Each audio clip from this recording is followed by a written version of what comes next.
YouTube, what's going on? It is Horse Racing Gamer. Welcome back to Gallop Racer 2004. This is episode 150 in the playthrough series. As always, I appreciate all the love and support from everybody on the channel the last couple of days. Hope you guys have had a happy new year again. I think I said that in the previous Gallop Racer video. There's a couple of things I wanted to address, but I can't really remember. Outside of the fact that you guys should still make sure you go check the description box below and subscribe to BasicBlueGaming. Basic Blue, bro, if you're listening, man, really been enjoying the content in your videos. I cannot wait to see, once you guys start breeding in that game and the different foals that you get. It's really been enjoyable, so keep up that work, man. Well, last episode, just kind of read you guys what we went through here as I choose a horse. Pink Gemstone makes a great debut, finishing P2 in a grade 3. Crafty Gift finished P2 in a grade 1. You guys remember we had two P2 finishes with Crafty Gift and races I should have won. King B finally got his first win. It's a Ghost gets a G3 win. Lee's Gold got a G3 win. Onyx Prince got a G2 win. So last episode was actually really solid. I think that was a New Year's special, so I'm hoping to have similar results here. I think everybody is scheduled. I remember saying at the end of that video that like October was in this game was going to be stacked, and you can see it is. So a lot of races. All of our horses are racing this month, all 8 of them. Shout out to Herminio. I appreciate you for sending me the email with all the updated Gallop Racer tracks in comparison to their real life counterparts. That's awesome, and I'll definitely be using those in the video titles and just kind of talking about them as we approach them. So I'm gonna be more mindful about the races and what they are, just create some more excitement. Newman wants to challenge me on King B. I'm still figuring out this horse. Why does the game do that? It's like you're trying to figure out your horse, and then they want to send you jockey challenges all the time. It's like, no offense, sorry, I'm trying to figure out my own you-know-what. I'm not going to bother doing this. Now, occasionally, every blue moon, sure, you're like, why not? It'll be fun. But when you're trying to still build something, which is what we're trying to do, yeah, I don't really have the time to be challenging jockeys, not even knowing, what King B is capable of. Now, like I said, he got his first win finally. His debut was terrible, but finally broke his maiden, got a win. But still got to figure him out. So we're here. It's a 6 furlong race on the turf, on the turf. We are the second favorite here with Pink Gemstone. And, is she our filly? I can't even remember. She is. Okay. That's so goofy. I remember saying that I feel like she's the first filly out of all the fillies that we've had that I'll actually be able to keep and retire for breeding, because we've never been able to do that with any of them. But yeah, Pink has been solid, right? She had, in the last episode, 2 P2 finishes in a grade 3. So, yeah, I don't think she's going to be anything spectacular.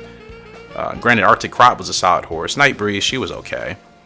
But still, anything's better than nothing. So we have to win our place here today, and that's what we're going to try to achieve here. There's a lot. I mean, golly, I didn't realize how many races in this game are actually... All the races in this game, for that matter, for the most part, I should say, are relatable to the real-life counterparts, or they mimic the real-life races.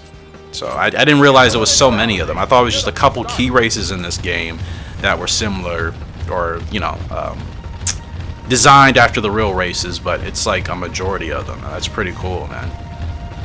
So like I said, I'm definitely going to pay attention to that for any graded races. Opens are just opens, but grade 3, grade 2, and even grade 1 especially. I will pay attention to those much more. So we want to stay off the rough here. We should be able to win this. I think us and Pink Gemstone have a good connection flowing here. And we just want to continue to build on that. She's got 2 7s already. We can try to get a Revo. Helpfully, I still kind of want to get her off this rough a little bit. So I'm going to move. I'm going to move her. Now we're going to go. There we go. Revolution time. No revolution, but... Alright, let's see. Furlong left to go. We're still looking strong. The 12 is coming. Sometimes when it's a furlong left to go, it feels like it's like the longest duration of a race left, but we're still going to get this win. Not by a lot, but we still got it. And Pink Gemstone, another, well, that's not her first win. Another win. If it is her first win, then wahoo, right? Let's go. It's a great start. to today's episode, but it's only an open. So, you know, less competition, but we'll take it. Win is a win, right? Win is a win, and we need that. Like I said, finally, I feel like she is the filly that we can keep. I've lost all my fillies, partly because of me, but mainly because the game is just kind of the whole, you know, you do great in 10 races, and then you do, you know, semi-bad in one race, and then you lose your horse. That should have been, if this game was out in modern day times, that would have been patched at some point. You know what I mean? I'm sure it would have. No, in today's standards, in today's gaming world, no way something like that would have just been left alone. They would have patched it and at least dropped the percentage, so it would take a couple of consistent bad performances for you to lose a horse, not just one. You can win Horse of the Year on a horse in this game, dominate, and then lose one race, and the game is like, no, taking them away.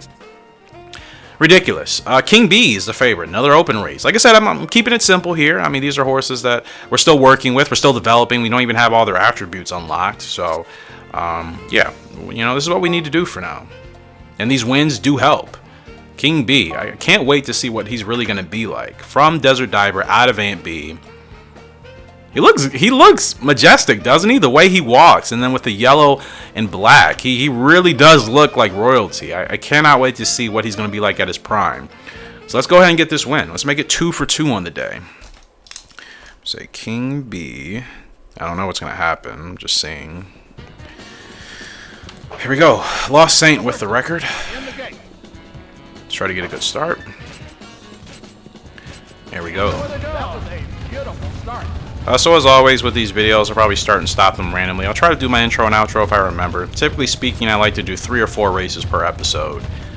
Usually at least 4. 3 sometimes doesn't feel like a lot unless we were doing other things in the episode. But I usually like to at least do 4 per episode.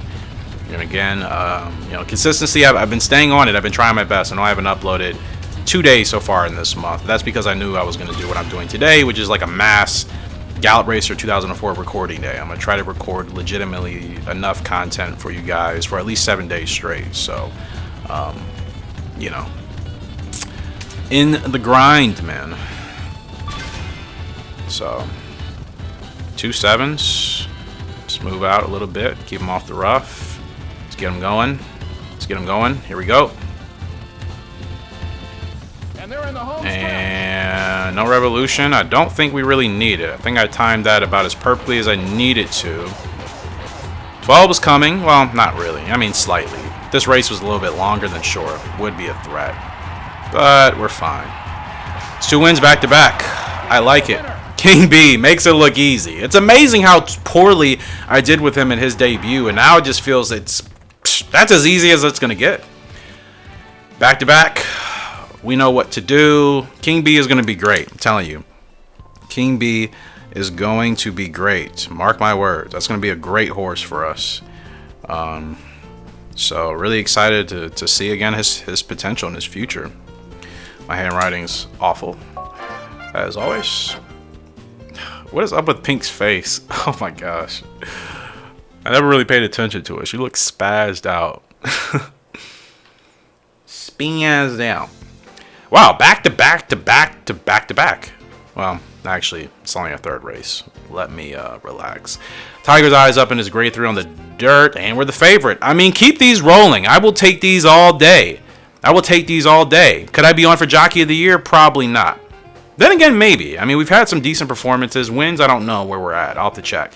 Full field of 14. Tiger's Eye, pretty much the easy favorite. I don't think we should face too much resistance in this field. So, but, I mean, it's a decently stacked grade 3 field.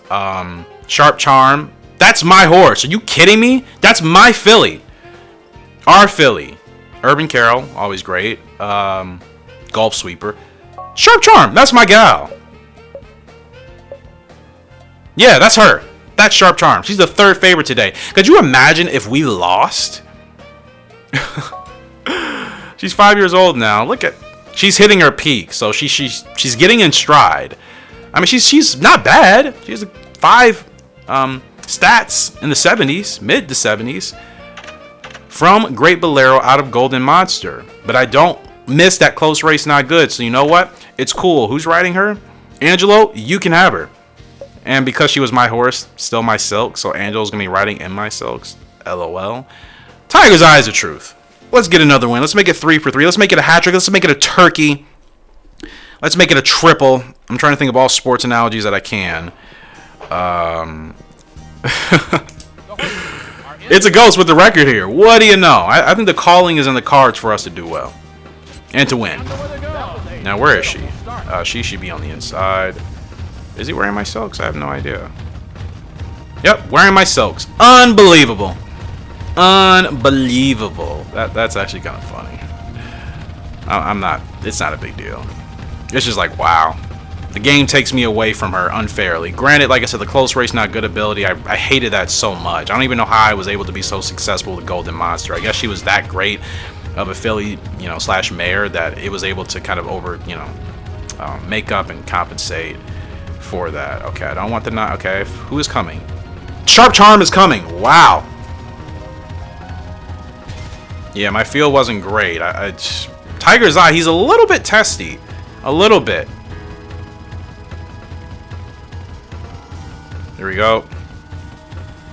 And they're in the home stretch. Here we go. I'm not going to go on the whip yet because I think Tiger's Eye is more than capable of putting this field away. And he is. The Sharp Charm, I mean, I cannot believe it. She's going to finish. We were close to beating the record too. Holy cow.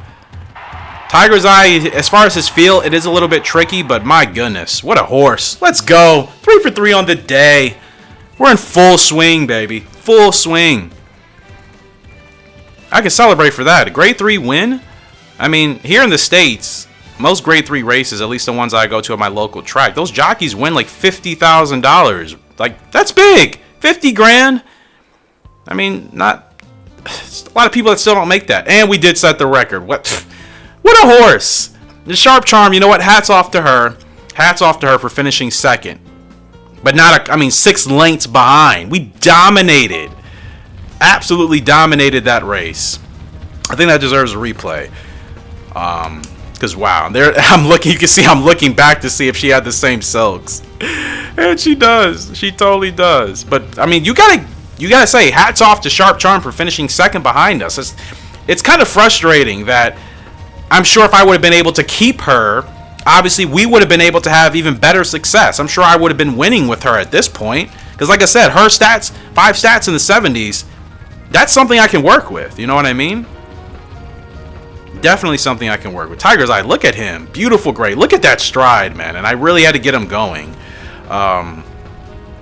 Amazing, man. G3 win against Sharp Charm. Wow. And look at that. Just pulling away. We get them going. We're off to the races. Quite literally. Pun intended. And we're gone. We're gone. Look at that. I mean, there's no competition. No competition. No competition at all. Tiger's Eye coming down the stretch. What an animal. Quite literally. What an animal. Breezes through. Sets the record. G3 win. I'm telling you. I think the future's looking really good for us. Between King B and Tiger's Eye.